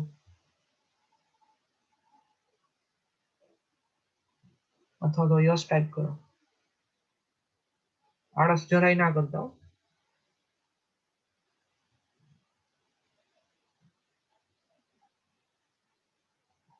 ઓકે, તો હવે આપણે નેક્સ્ટ જે છે ડેવલપર સાઇડ મિથ, બરાબર. એટલે કે ડેવલપર સાઇડ કેવી ખોટી માન્યતાઓ છે, તો કે 4 છે, બરાબર. ઘણી બધી બીજી પણ હોઈ શકે, બરાબર. તમારી રીતે તમે થિંક કરો તો અહીંયા તમે મિથ અને રિયાલિટી બંને વસ્તુને તમે કમ્પેર કરી શકો. પણ મિથ જો તમને મળે તો એની સામે તમને રિયાલિટી પણ ખ્યાલ હોવો જોઈએ. તો અહીંયા તો ખાલી એઝ અ બુકમાં અથવા તો મટીરિયલમાં તમને ભલે 2 થી 3 લિસ્ટ કરી છે, બરાબર. તમારે આ તો યાદ રાખવાની, પ્લસ તમારી રીતે તમને કંઈ યાદ આવતું હોય તો પણ તમે મિથ એઝ અ અને એની સામે એની રિયાલિટી તમે ફાઇન્ડ કરો તો તમે એ પોઈન્ટ કન્સિડર કરી શકો. હવે અહીંયા ડેવલપર સાઇડથી શું મિથ છે તો કે once the program is written software can be called complete, બરાબર. એટલે કે પ્રોગ્રામ તમારો ઇમ્પ્લિમેન્ટ થઈ ગયો, બરાબર, કે ડેવલપરને તો શું હોય કે એટ લાસ્ટ પ્રોગ્રામ અથવા તો જે લોજિક છે એ ઇમ્પ્લિમેન્ટ કરવાનું હોય ગમે લેંગ્વેજમાં. તો એનો જે મિથ છે, બરાબર, એ શું છે તો કે એ પ્રોગ્રામ થઈ ગયો એટલે તમારો સોફ્ટવેર કેવો થઈ ગયો, પૂરો કમ્પ્લીટ થઈ ગયો, બરાબર. પણ જે રિયાલિટી છે, તમે હાલો કાંઈ પણ કોડિંગ કર્યું તો આપણે યુઝરને આપણા માટે હાલો કે ઓકે છે કે આપણે a+b કરી તો સી માં આપણે સ્ક્રોલ કરીને સી નું આઉટપુટ ક્યાંક આપણે પ્રિન્ટ કરી દઈએ છીએ, બરાબર. તો સી નું આઉટપુટ આપણે જ્યારે પ્રિન્ટ કરી તો એની ડિઝાઇન તો કંઈક હોવી જોઈએ, કારણ કે ક્લાયન્ટને ખબર પડે. હવે તમે કોડિંગ કરતા હોય તમારે જ આઉટપુટ જોતું તો પછી કંઈ રિક્વાયરમેન્ટ છે નહીં, બરાબર. પણ આપણે એઝ અ છેલ્લે કોને આપવાનો થશે, જે પ્રોજેક્ટ છે એ ક્લાયન્ટ. તો ક્લાયન્ટ એમ કહેશે કે ભાઈ મારે આ રીતનું આઉટપુટ નથી જોતું, આપણે કંઈક એક ટેક્સ્ટ બોક્સમાં અથવા તો એક બટનમાં કે અથવા તો એક અલર્ટ મેસેજમાં મારે આઉટપુટ જોઈએ છે. તો જે પ્રોગ્રામરે કોડિંગ કર્યું, બરાબર, એમાં ખાલી આઉટપુટ આવી ગયું છે એટલે ડેવલપર સાઇડથી એ કામ કમ્પ્લીટ થઈ ગયું છે, બટ એઝ અ જે ડિઝાઇનર છે એની બાજુથી કામ હજી ઇમ્પ્લિમેન્ટ થયું નથી અથવા તો થોડુંક કામ રીડિઝાઇન કરવું પડે એવું છે. તો જે ડેવલપરની મિથ હોય કે ભાઈ પ્રોગ્રામ લખાઈ ગયો એટલે કામ આપણું જે સોફ્ટવેર છે એ કમ્પ્લીટ થઈ ગયું, એવું હશે એવું જ નહીં થાય. તો રિયાલિટી શું છે કે more than 16% of effort are required after the software is delivered, બરાબર. એટલે કે જ્યારે તમે પ્રોગ્રામ લખીને તમે સોફ્ટવેર આપી દીધો ક્લાયન્ટને, પછી ઘણા બધા એવા 60% ચેન્જીસ એફર્ટ કરવી પડે કે જે આફ્ટર ધ ડિલિવરી, બરાબર, કસ્ટમરને આપ્યા પછી પણ કસ્ટમર કહેશે કે ભાઈ આમને આમ જોઈશે, આ જોઈશે, બરાબર. એટલે કે ચેન્જીસ કહેશે. તો જે ચેન્જીસ છે એ ચેન્જીસ કરશી પછી જ તમારો સોફ્ટવેર આખો કમ્પ્લીટ થઈ ગયો ગણાશે. ત્યાં સુધી તમારો સોફ્ટવેર ડાયરેક્ટ કમ્પ્લીટ થઈ ગયો ગણાશે નહીં, બરાબર. એને એડિશનનું કોડિંગ કરી નાખ્યું પછી એમ કહે કે ઓકે તમારું વર્ક ડન થઈ ગયું. પછી ક્લાયન્ટ એમ કહે કે એડિશન મારે 2 નંબરનું નહીં 3 નંબરનું કરવું છે, બરાબર. તો વળી પાછું આપણને પ્રોગ્રામ આવશે, વળી પાછું આપણે ત્રીજો નંબર એડ કરશી, વળી પાછું ક્લાયન્ટને આપશું તો કે હવે મારે 3 થી લઈ અને n નંબર ઓફ જેટલા હું એમ કહું કે ભાઈ 3 ની હું મારે 10 કરવા હોય તો 10 નંબરનું એડિશન થવું જોઈએ, તો એવું એક કોડિંગ કરવું છે. તો વળી પાછું આપણે ડેવલપર પાસે આવશે, વળી પાછો એનો પ્રોગ્રામ ચેન્જ થશે, n નંબર વાળું જ્યારે રિક્વાયરમેન્ટ હશે તો એ પ્રમાણે ચેન્જીસ આવતા રહેશે અને ડેવલપરને ચેન્જીસ કરતા રહેવા પડે. એવું નહીં કે એકવારમાં સીધું પ્રોગ્રામ લખ્યો અને આખો કમ્પ્લીટ થઈ જશે. સેકન્ડ મિથ તો કે software quality can be measured only after the program is executed. હવે મિથ બીજી શું હોય ડેવલપરની તો કે ભાઈ આઉટપુટ આવ્યું કે નહીં જોઈ લ્યો ક્વિકલી. તો શું કરે કે સોફ્ટવેરની ક્વોલિટી છે, સોફ્ટવેર ક્વોલિટી એટલે કે આપણે જે વાત થઈ કે અહીંયા ક્વોલિટી ફોકસ આપણે જે લેયર ટેકનોલોજી, બરાબર, એઝ અ લાસ્ટ લેયર હતું. તો ક્વોલિટી પણ ડેવલપર ચેક કરશે. તો એ ક્વોલિટી કઈ રીતે ચેક કરે તો કે directly measure only after the program is executed. એટલે કે જે સોફ્ટવેરનું આઉટપુટ છે અથવા તો જે કંઈ એક્ઝિક્યુશન થશે અને એનું જે આઉટપુટ આવશે તો એના ઉપરથી ક્વોલિટી જજ કરશે ડેવલપર, બરાબર. તો એકચ્યુઅલમાં એવું હશે નહીં. શું કામ? કારણ કે user quality as your quality of software measured during એની ફેઝિસ. હવે ડેવલપર એની સાઈડથી ખાલી આઉટપુટ જોશે, બટ યુઝર શું જોશે તો કે ડિઝાઇન જોવે, આઉટપુટ જોવે, પછી તો કે ટાઈમનો જે છે ટાઈમ, બરાબર, આઉટપુટને આવતા કેટલો ટાઈમ લાગે એ પણ જોશે. હવે ઘણા સોફ્ટવેર આપણે અથવા તો વેબસાઇટ બનાવતા હોય તો ઘણી વાર યુઝર તો કેવું જોવે કે ભાઈ વેબસાઇટ કેટલી સ્પીડમાં લોડ થાય છે, બરાબર. હોમ પેજ તમે ઓપન કરો તો કેટલી સ્પીડમાં ઓપન થાય, બરાબર. પછી બીજી વસ્તુ એ પણ જોવે કે ભાઈ લોડ થયું તો કેટલી પેજ સ્પીડમાં ઇમેજ જે છે આખા વેબસાઇટની એ લોડ થઈ, બરાબર. તો નાની નાની વસ્તુ યુઝર જોશે કારણ કે એને પૈસા એટલા કોને પૈસા આપવાના છે તો કે કંપનીને, બરાબર. ડેવલપર જે છે એ બધી વસ્તુ નહીં જોવે, એ ખાલી એનો પ્રોગ્રામ જે છે એ ઇમ્પ્લિમેન્ટ કર્યો, એ આઉટપુટ આપે છે એ એટલું જ જોશે, બરાબર. પણ યુઝર સાઇડ થી એવું હશે નહીં. યુઝર સાઇડ ક્વોલિટી એસ્યોરન્સ માટે શું કરશે તો કે major during the phase, during any phase એટલે કે ડિઝાઇન ફેઝ છે, પછી મેન્ટેનન્સ ફેઝમાં તમારે એ રીતનું મેન્ટેન કરવું પડે, બરાબર. તો બધા ફેઝીસમાં કંઈક વસ્તુ યુઝર જે છે એ જોશે. એ ખાલી તમારું એ નહીં જોવે કે આઉટપુટ આવી ગયું કે નહીં, ઓકે છે કે નહીં, બરાબર. તો એની સાઈડથી ડિઝાઇન જોવે, એની સાઈડથી ટાઈમ જોવે, એની સાઈડથી બીજી ઘણી બધી વસ્તુ છે કે જે યુઝર એઝ અ નોટ કરશે. ક્લિયર? થર્ડ, ધ સોફ્ટવેર અથવા તો the product which is delivered, બરાબર, after the project completion can be called a working program. એટલે કે તમારું જે છે ડિલિવર્ડ થઈ ગયું આફ્ટર ડિલિવર, એટલે કે તમારી પ્રોડક્ટ કસ્ટમરને હેન્ડઓવર કરી દીધી પછી તો કે project complete can be called as a working program. એનો મતલબ કે પ્રોજેક્ટ હેન્ડઓવર થઈ ગયા પછી પણ આપણે એઝ એને હજી વર્કિંગ મોડમાં જ છે એવું કહી છે, બરાબર. એ ડેવલપરની મીથ છે. મીથ એટલે કે માન્યતા છે ખોટી કે ભાઈ આપણે હેન્ડઓવર કરી દીધો, કસ્ટમરને આપી દીધો, પછી પણ આપણે હજી એમાં કામ કરવું પડે. એ ડેવલપર એવું કહે છે, બરાબર. But successful project includes not only working program but also the documentation to guide the user. હવે એનો મતલબ શું થાય કે યુઝર એમ કે છે કે એ બધી વસ્તુ આપણે જે હેન્ડઓવર કરી વર્કિંગ પ્રોગ્રામ જ છે, હવે એને કઈ આગળ દેવાની કઈ જરૂર પડશે નહીં, કઈ વસ્તુની રિક્વાયરમેન્ટ નથી, બરાબર. બટ જે પ્રોજેક્ટ હોય, બરાબર, એ તમે કસ્ટમરને આપો પછી એને શું હોય, ઘણા બધા તમે સોફ્ટવેર તમે ડાઉનલોડ કરશો VLC કે કાંઈ પણ, તો સ્ટાર્ટિંગમાં શું આવશે તો કે તમને ઓલું ગાઈડ પ્રોવાઈડ કરે કે ભાઈ અહીંયા માઉસ એરો હોય તો અહીંયા તમને આ વસ્તુ જોવા મળે, અહીંયા તમારી ફાઇલ સેવ થશે, તો મેનુમાં ફાઇલમાં સેવ ને એવું બધું તમને આખું ગાઈડન્સ પ્રોવાઈડ કરે ઘણા બધા સોફ્ટવેર, બરાબર. તો એ ગાઈડન્સ જે છે બેઝિક ગાઈડન્સ એ પણ કસ્ટમરને આપવું પડે, પ્લસ શું આપવું પડે, ડોક્યુમેન્ટેશન પણ આપવું પડે કે જે ડિટેલ ગાઈડન્સ પ્રોવાઈડ કરતું હોય. તમે આજે ફોન લ્યો કાંઈ પણ સેલફોન, બરાબર, તો ઘણાને ખબર હોય કે ભાઈ સેલફોનમાં અહીંથી આ વસ્તુ થશે કારણ કે એન્ડ્રોઈડ જે લેતા હોય એને એન્ડ્રોઈડ થી ખબર છે કારણ કે એને પહેલા એન્ડ્રોઈડ યુઝ કરેલું. હવે જ્યારે તમે પહેલી જ વાર એન્ડ્રોઈડ ફોન લીધો છે, બરાબર, તો તમને કાંઈ આઈડિયા ના હોય તો એના માટે તમને ઓલી બુક આપે, નોટ આપે, અથવા તો તમને જ્યારે મોબાઈલ સ્ટાર્ટ કરો ત્યારે તમને બધું ગાઈડન્સ આપે. તો એ વસ્તુ છે એ યુઝરને મળવી જોઈએ. શું કામ? કારણ કે યુઝર જ્યારે છે એ નવો સોફ્ટવેર જે છે એ યુઝર માટે મે બી બની શકે કે જૂનો હોય, અથવા તો મે બી બની શકે કે સાવ નવો હોય. જૂનો હોય તો એને કઈ ગાઈડન્સની જરૂર નહીં પડે, બટ નવો હોય તો એને ડોક્યુમેન્ટેશન રિક્વાયરમેન્ટ હશે, બરાબર. એને ડોક્યુમેન્ટેશન આપવું પડે કે કઈ રીતે સોફ્ટવેરને યુઝ કરો, યુઝિંગ ઓફ ધ સોફ્ટવેર, બરાબર.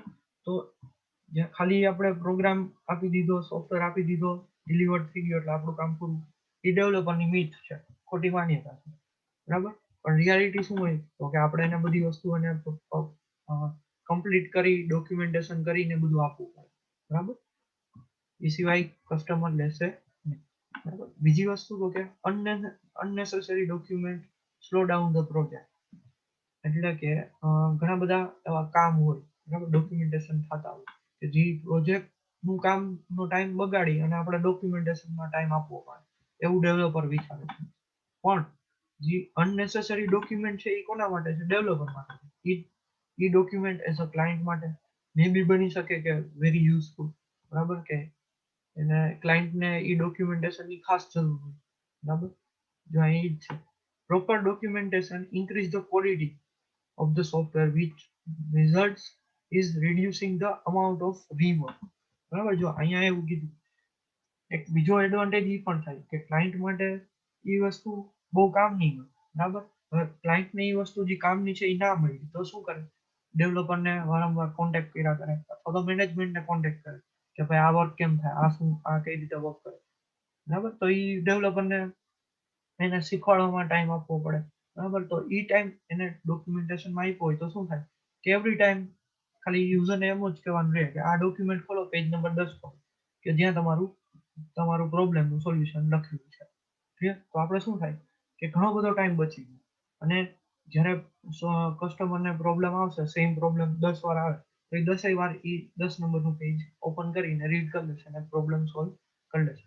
તો જે રીવર્ક કરવાનું થાય, બરાબર, અમાઉન્ટ ઓફ રીવર્ક, કે જે ડેવલપરને ઘડીએ ઘડીએ સમજાવવું પડે અથવા તો ઘડીએ ઘડીએ કંઈ કામ ઇમ્પ્લિમેન્ટ કરવું પડે, તો એ રિડ્યુસ થઈ ગયું, બરાબર. એકચ્યુઅલમાં તો અનનેસેસરી ડોક્યુમેન્ટ કંઈ પણ હોય જ પ્રોજેક્ટ, બરાબર, હોઈ શકે, પણ એઝ અ ડેવલપર સાઇડથી અનનેસેસરી હશે, but as a client side E necessary હશે, બરાબર, અથવા તો યુઝફુલ હશે, બરાબર. તો એ વસ્તુ આની અંદર એઝ અ લાસ્ટ મિથ, બરાબર, ડેવલપર સાઇડથી આ હશે, બરાબર, કે જો તમે પ્રોપર ડોક્યુમેન્ટેશન કર્યું હશે તો એ શું કરશે, ક્વોલિટી પણ તમારી પ્રોજેક્ટની ઇન્ક્રીઝ કરશે, બરાબર. ક્વોલિટી સારી છે ભાઈ, એને ડોક્યુમેન્ટેશન બહુ સારું વસ્તુ, મને યુઝર એમ કહેશે કે ભાઈ નું જે ડોક્યુમેન્ટેશન છે એ પરફેક્ટ છે, બરાબર. તમે ક્યાંય પણ અટકો નહીં, કોઈ પણ તમે ફંક્શનાલિટીઝમાં તમે સ્ટોપ નહીં થઈ જાઓ તમારા વર્ક કરતા કરતા, તમે તમારી રીતે ડોક્યુમેન્ટ ઓપન કરીને તમે પ્રોબ્લેમનું સોલ્યુશન તમે ફાઇન્ડ કરી શકો. તો એ ક્વોલિટી ફોકસ અથવા તો ક્વોલિટી પ્રોજેક્ટ તમારો સારો થયો, બરાબર, કે જે શું કરશે, રિડ્યુસ ધ અમાઉન્ટ ઓફ રીવર્ક અને પ્લસ યુઝર ટ્રસ્ટ. અને તમે એ પણ લખી શકો કે યુઝરનો ટ્રસ્ટ પણ તમારા ઉપર વધી જશે, કારણ કે હવે એને જ્યારે બીજી વાર સોફ્ટવેર બનાવવાનું થશે તો તમારું સારું ડોક્યુમેન્ટ હશે અને સારો સોફ્ટવેર હોય તો એ શું કરે, પાછું તમારી જ કંપનીમાં એ સોફ્ટવેર પાછું આપશે, બરાબર. શું કામ? કારણ કે ભાઈ એનું ડોક્યુમેન્ટેશન પ્રોપર છે. જો તમને કંઈ ખબર ના પડે તો ડોક્યુમેન્ટેશન ખોલીને પણ તમે લર્ન કરીને તમે યુઝર પણ સમજી જાય, યુઝર પણ ઇમ્પ્લિમેન્ટ કરી શકે એવું હશે. ક્લિયર?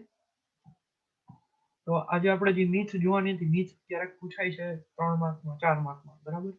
તો બધા જે મીથ છે ક્યારેક એમ પૂછે કે developer side myth of software, બરાબર. તો તમારે આ મીથ લખવાનું થશે લાસ્ટ.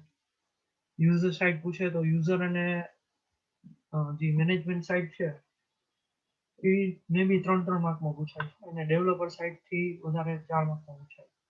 ક્લિયર? ઓકે, ઓલમોસ્ટ આપણે આજનો જે ટોપિક છે એ કવર કરી લીધો છે કમ્પ્લીટ. તો આમાં કોઈને કાંઈ ડાઉટ હોય તો યસ ટાઈપ કરે, અથવા તો ડાઉટ ટાઈપ કરે, અને જો ડાઉટ ના હોય તો નો ટાઈપ કરે, અથવા તો ક્લિયર ટાઈપ કરે ક્વિકલી.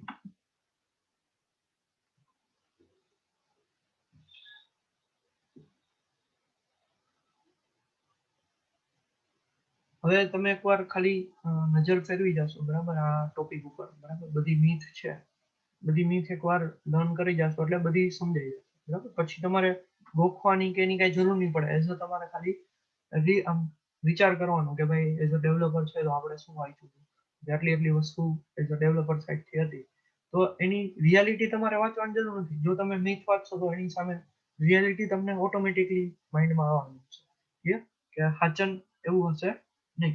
સાચન શું હશે, તો કે સાચું ટ્રુથ જે હશે, રિયાલિટી જે હશે એ કેવી હશે, તો કે કંઈક ડિફરન્ટ જ હશે, બરાબર.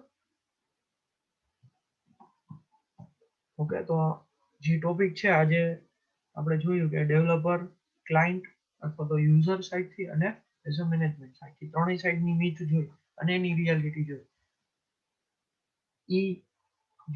ઈ પ્લસ આપણે જે લેયર્ડ આર્કિટેક્ચર જે છે એની પહેલાના ટોપિકમાં જોયું, એની પહેલા આપણે શું જોયું, તો કે સોફ્ટવેર શું છે, બરાબર. આપણી જે પીપીટી હતી એની અંદર આમાં એટલું ડિટેલમાં નથી આપ્યું, પણ મેં તમને ખાલી એઝ અ બેઝિક ઇન્ટ્રોડક્શન આપ્યું હતું કે સોફ્ટવેર શું છે, એની રિક્વાયરમેન્ટ શું છે, સોફ્ટવેર એન્જિનિયર શું છે, એની રિક્વાયરમેન્ટ શું છે, બરાબર. એ વસ્તુ આપણે જોઈ હતી.